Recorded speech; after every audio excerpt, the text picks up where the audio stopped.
Good evening. My name is Kaniah Larice Jackson. I am a current graduate student at Arizona State University getting my master's in legal studies from the Sandra Day O'Connor College of Law. I want to discuss with you all, and hopefully by the end of this speech, convince you of why grading should be either restructured or removed at the graduate level. Being that we are all graduate students, we have all experienced some type of grading system in our years of receiving an education. From elementary grading systems, or what is called the traditional grading scale, so that's the 90 to 100% being an A, 80 to 89% being a B, and so on and so forth, to the current graduate scale that we're used to here at Arizona State University, which is currently on a plus or minus scale. The question I would like for us to focus on is, should grades be implemented at the graduate level?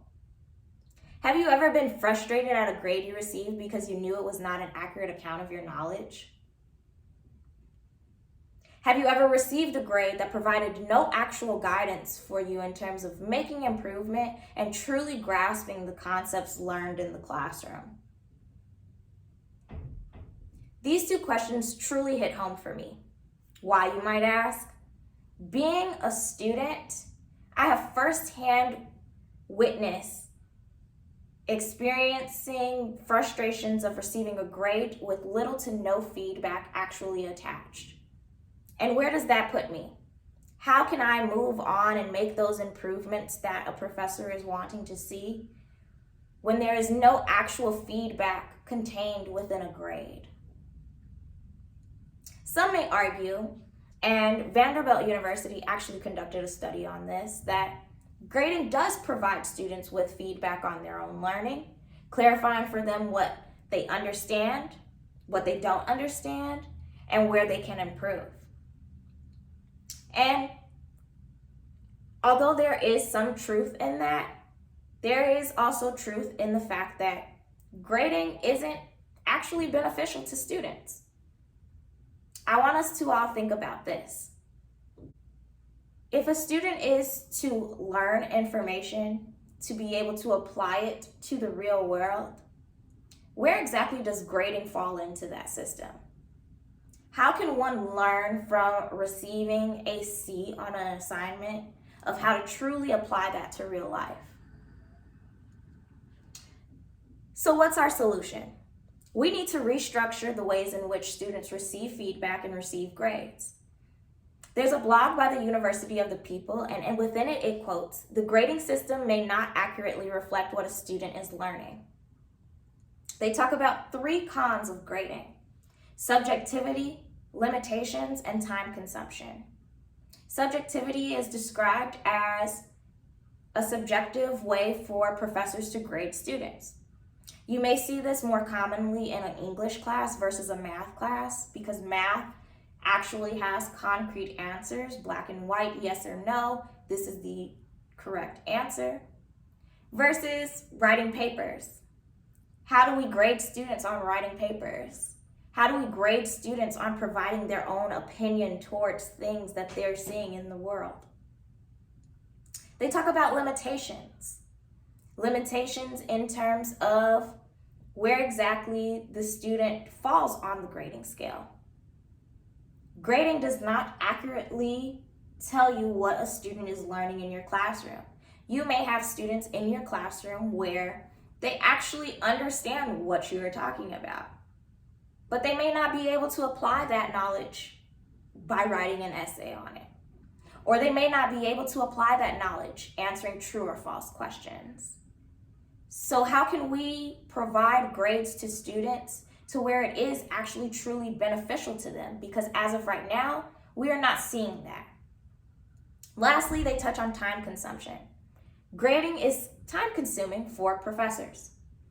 You have to create the grading scale, and then you also have to sit and grade every individual's assignments based on that scale that you've created. So let's imagine what the world would look like without grading. Without grading at the graduate level. Students would feel less stress. They would probably stop cheating. And we would see less cases of mental health issues. The Best Schools article written by Evan Thompson states that 50% of the papers in this study they've conducted were plagiarized by students. And in that same study, 95% of the students admitted to cheating in order to get better grades.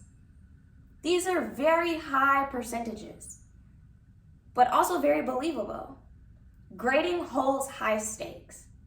When a grade is attached, a student is more likely to lose their academic integrity in order to make sure that they're successful in the classroom.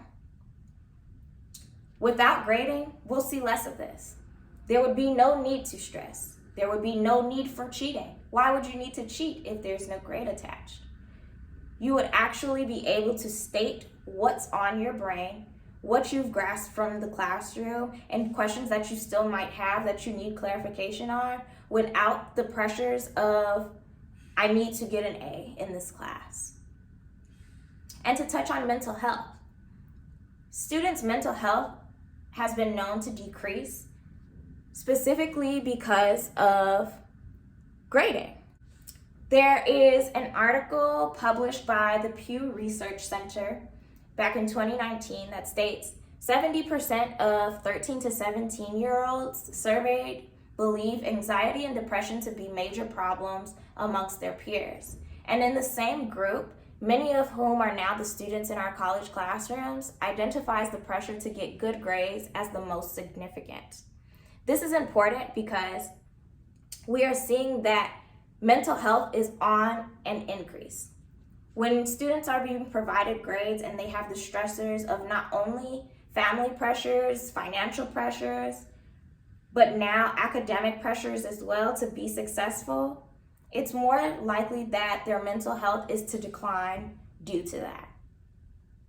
So I ask you, and I challenge you, think of what role grading has placed in your education and brainstorm ways in which the system can be changed in order to benefit the student experience.